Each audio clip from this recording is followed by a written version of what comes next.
ہوتا, اس سے غرض نہیں ہوتی کہ دعا قبول ہو رہی ہے یا نہیں ہو رہی. وہ کہتے ہیں ہم مانگتے رہیں بس, ہمارا کام کیا ہے. اور یاد رکھو جب قبول نہ ہو رہی ہو نا پھر مانگنے کا مزہ ہے. مزہ کب ہے؟ آپ کے کیسی الٹی الٹی باتیں کرنے کے لیے مصطفیٰ نے بلایا ہوا ہے. قبول نہ ہو رہی ہو نا تو پھر ہے مانگنا, تبھی تو یہ اس کی علامت ہے کہ آپ کا اللہ پہ ایمان ہے اور وہی قبول ہوتی ہے. بعض دفعہ آپ اللہ سے جو چیز مانگتے ہیں اللہ وہ نہیں دیتا, اس کا آلٹرنیٹ دے دیتا ہے.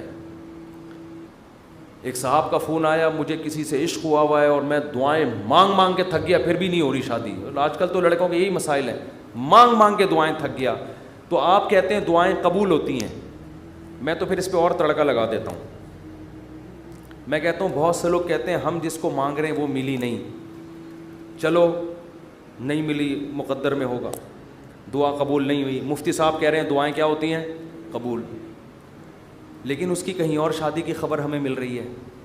تو اللہ اگر دعا قبول نہیں کرتا تو کم از کم ایسا تو نہ کرے نا کہ اس کی کہیں شادی ہو رہی ہے اور ہمیں اطلاع مل رہی ہے. خوشی خوشی لوگ بتا رہے ہیں تمہیں پتہ ہے اس کی شادی ہو گئی, چلو یہاں تک بھی بات سمجھ میں آتی ہے. اس کے بچہ ہوا, ہمیں اطلاع دی جا رہی ہے آگے. ارے تمہیں خوشخبری سنا ہے وسیم بھائی, کوئی وسیم بیٹھے ہو تو معذرت, تمہیں پتہ ہے وہ جو تمہاری کلاس فیلو تھی اس کی ایک جگہ شادی ہو گئی تھی, اس کے ماشاءاللہ آج بیٹا پیدا ہوا ہے. اور انسان تپتا ہے یار ہم نے تو لیلۃ القدر میں دعائیں مانگی تھی ہمیں مل جائے, اور ادھر بھی چلے بھی وہاں گئی اور اس کے بچہ بھی پیدا ہو گیا. اور تباہی اس وقت آتی ہے جب وہ بچہ سمجھدار ہو کے آپ کو ماموں کہنا شروع کر دے. حقیقت بات جب آپ ان کے گھر جائیں ملنے کے لیے اور وہ آپ کی پرانی گرل فرینڈ بچے کو تعارف کروا رہی ہے, تمہارے ماموں لگتے ہیں یہ رشتے میں, حقیقی تو نہیں ہے لیکن رشتے میں کیا لگتے ہیں؟ ماموں. تو آپ کہو گے یار یہ دعائیں قبول ہو رہی ہیں یا کیا ہو رہی ہے؟ تو اس طرح بھی ہوتی ہیں. تو ایسے لوگوں کو میں کہتا ہوں کہ جو یہ مایوس ہوتے ہیں نا یہ قبول تو نہیں ہو رہی, او بھائی تو دنیا میں ایک ہی عورت پیدا ہوئی ہے کیا؟ اللہ کے علم میں یہ بات تھی کہ وہ تیرے لیے نقصان دہ تھی, ہر چیز تمہارے لیے نہیں ہے. قرآن کیا کہتے ہیں؟ آسان تکرہوا شیئا, بہت سی چیزوں کو تم پسند نہیں کرتے لیکن اللہ نے اس میں خیر رکھی ہوتی ہے. بہت سی چیزوں کو تم پسند کرتے ہو اللہ نے اس میں تمہارے لیے خیر نہیں رکھی ہوتی. واللہ یعلم, اللہ کہتے ہیں مجھے پتہ ہے, وانتم لا تعلمون, تم جاہل ہو, تم نہیں جانتے. اللہ سے آگے نکلنے کی کوشش مت کرو. سورہ کہف میں واقعہ نہیں ہے کیا کہ حضرت خضر علیہ السلام نے ایک نوجوان بچے کو قتل کر دیا تھا. موسیٰ علیہ السلام نے پوچھا کیوں مارا, ان میں ماں باپ کا کیا قصور تھا؟ فرمایا یہ بچہ بڑا ہو کر ماں باپ کا باغی بنتا, اس لیے اللہ نے اٹھا لیا اس کو, اور نیک والدین تھے اللہ ان کو دوسری اولاد دے گا. اب وہ والدین تو رو رہے ہوں گے ہائے ہمارا بچہ اللہ نے چھین لیا ہم سے. بھئی اللہ کے علم میں یہ بات ہے کہ اس کے کا نعم البدل اللہ تمہیں عطا کرے گا, اور وہ ایسا ہوگا جو تمہاری خدمت کرے گا. تو ہمیں نہیں پتا, کچھوں کے اولاد نہیں ہوتی وہ پریشان ہے, ہو کیوں نہیں رہی, اسی میں خیر ہے. کیا بھروسہ کوئی اولاد ہو اور وہ آپ ہی کا سر بجانا شروع کر دے. وہ آپ جو جیسا چل رہا ہے اللہ سے اچھی امید رکھو, اے اللہ میرے ساتھ یہی ٹھیک, سر پہ بال اگائیں ٹھیک ہیں, نہیں یوں بولا کرو مجھ پہ ٹنڈ سوٹ کرتی ہے اس لیے اللہ مجھے بال نہیں دے رہا. بہت سے لوگوں کا یہ مسئلہ ہے بال ہی نہیں اگ رہے, مالشیں کر کر کے, زیتون کی مالشیں, یہ آملہ کھا لیا انہوں نے, لگانے کے بجائے نا کھانا شروع کر دیا انہوں نے, نہیں اگ رہے ہیں. ایسے لوگ ایسے گنجے دنیا میں موجود ہیں. مجھ سے آ کے پوچھ رہے ہوتے ہیں آپ نے کیا کیا ہے جو آپ کے بال اگائے؟ تو بھائی ہر ایک کے نہیں اگیں گے, یہ آزمائش ہے اللہ کی طرف سے. تو اسی میں صبر کرو یار, مر کے کیا ہو جائیں گے, ختم. اسی میں اس پہ روٹیاں پکاؤ. جب ایک بڑا سر ہو نا اور بڑی خوبصورت سی ٹنڈ ہو تو میرا تو دل کرتا ہے اس کو دھوپ میں گرم کر کے اس پہ چپاتیاں مزہ آتا ہے. سر بھی بڑا ہو اور تمیز سے بنا ہوا تو ایک دم ایک ایسا فیل سا ہوتا ہے. خیر یہ تو مزہ, اس پہ ایڈریس لکھ لو, کبھی گم نہیں ہو گیا آپ.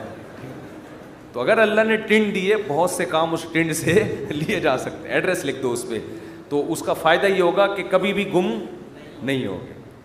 خیر یہ تو میں مذاق کر رہا ہوں, لیکن اللہ نے جو آزمائش مقدر کی ہے کیا کرو بھائی, صبر. خواتین پریشان ہوتی ہیں, بچے مر جاتے ہیں بعض دفعہ بچپن میں. نبی نے کیا فرمایا, جس عورت کا بچپن میں بچہ مر گیا اور اس نے صبر کیا, میں اس کے لیے جنت کی ضمانت لیتا ہوں. بے صبر لوگ اللہ کو پسند نہیں ہیں. ہم نے اپنے بچپن میں ایسی عورتیں بھی دیکھی ہیں, جوان بیٹا مر گیا, آنسو نکل رہے ہیں ان کے, میں نے خود اپنی آنکھوں سے دیکھا, آنسو نکل رہے ہیں ماں کے, لیکن اللہ سے کہہ رہی ہے, اے اللہ یہ آنسو میرے اختیار میں نہیں ہے اس لیے رو رہی ہوں, کہیں تو مجھے بے صبر لوگوں میں شامل نہ کر لینا. میں نے ایسی عورتیں دیکھی ہیں بچپن میں, جوان بیٹا مرا ہوا ہے اور ماں رو کے کیا کہہ رہی ہے, اللہ یہ میرے اختیار میں نہیں ہے اس لیے رو رہی ہوں. دیکھو ایسی عورتیں ہوا کرتی تھیں. اب تو چیخنا, چلانا, واویلا کرنا, شور شرابہ, گھروں میں چیزیں اٹھا کے پھینکنا, اس کو سمجھتے ہیں بڑا نیک آدمی ہے یہ دنیا. تو صبر کرنے والے پسند ہیں. مانگتے رہو مانگتے رہو مانگتے رہو, اس چکر میں مت پڑو کہ کون سی قبول ہو رہی ہے کون سی نہیں ہو رہی, ہر چیز اللہ سے مانگے. نبی نے فرمایا جوتے کا تسمہ بھی ٹوٹ جائے تو کس سے مانگو, اللہ سے. اس کا مفہوم پتہ ہے کیا ہے, مطلب یہ کہ لوگوں سے مت مانگو, لوگوں سے مت مانگو. ہر حاجت کس کے سامنے پیش کرنی ہے, اللہ سے. پھر قبول ہو جائے ٹھیک ہے, نہیں ہے تو زیادہ ٹھیک ہے. اور میں نے تو اپنی زندگی میں دیکھا ہے بھائی کہ انسان حقیقت میں اللہ سے گڑ گڑا کے مانگتا ہے نا, دعا قبول ہوتے ہوئے نظر آتی ہے اس کو. دیکھو دعا کی حیثیت کیا ہے کہ آپ نے اللہ کے دفتر میں اپنی فائل جمع کرا دی, تسلی ہو گئی, آپ کا کام اب ہو جائے گا, اب آپ ٹینشن نہ لیں. لوگ کہتے ہیں نا گورنمنٹ کے ادارے میں, بھائی ہم نے فائل جمع کرا دی ہے, اب ہمارے بس میں جو تھا وہ ہو گیا, اب یہ پروسیس سے گزرے گی, جو بھی آپ کا پلاٹ آپ کے نام ہونا ہے, گاڑی آپ کے نام ہونی ہے, گھر پہ آپ کو میسج آ جائے گا. اب تمیز سے بیٹھ جاؤ, بار بار جا کے وہاں پوچھتے نہیں رہو فون کر کے, سر میرا کام ہو گیا, سر میرا کام ہو گیا. بھائی فائل, پیشنٹ آپ ہاسپٹل میں, اچھے ہاسپٹل میں اگر آپ داخل کرا دیتے ہو, آپ کہتے ہو وہ بندہ سیو ہے, اب یہ ڈاکٹروں کے حوالے میں نے کر دیا, اب آپ تسلی سے. تو جب آپ دنیا میں تسلی کر لیتے ہو یار پیشنٹ ڈاکٹروں کے حوالے کر دیا, فائل گورنمنٹ کے دفتر میں جمع کرا دی ہے, تو اللہ کے ہاں دعا مانگ کے بھی مسلمان کو تسلی ہوتی ہے. میں نے اپنا دکھڑا کس کے سامنے رکھ دیا ہے, اللہ کے. اب اس کی مرضی ہے, وہ کرے ٹھیک ہے, نہیں کرے تو بھی ٹھیک. اب میرے لیے جو فیصلہ ہوگا وہ بہتر ہوگا, لیکن اللہ آزماتا ہے. ایک حدیث بیان کر کے بس بیان کو ختم کرتا ہوں. نبی صلی اللہ علیہ وسلم نے ارشاد فرمایا کہ اللہ بندے کی دعا اس وقت تک قبول کرتے رہتے ہیں جب تک وہ دعائیں کر کر کے تھک کے یہ نہیں کہتا کہ میں دعا مانگتا ہوں مگر قبول نہیں ہوتی. عجیب حدیث ہے. دیکھو بندہ یہ کیوں کہہ رہا ہے کہ میں دعا مانگ رہا ہوں قبول نہیں ہو رہی, اس لیے کہ اسے لگ رہا ہے نا کہ جو مانگ رہا ہوں وہ مل نہیں رہا, تبھی تو کہہ رہا ہے. لیکن نبی کہتے ہیں جب تک یہ الفاظ نہیں کہے تھے نا, اس سے پہلے ساری قبول ہو رہی تھی, ساری قبول ہو رہی تھی. جب یہ کہا تو اب اللہ قبول کرنا بند.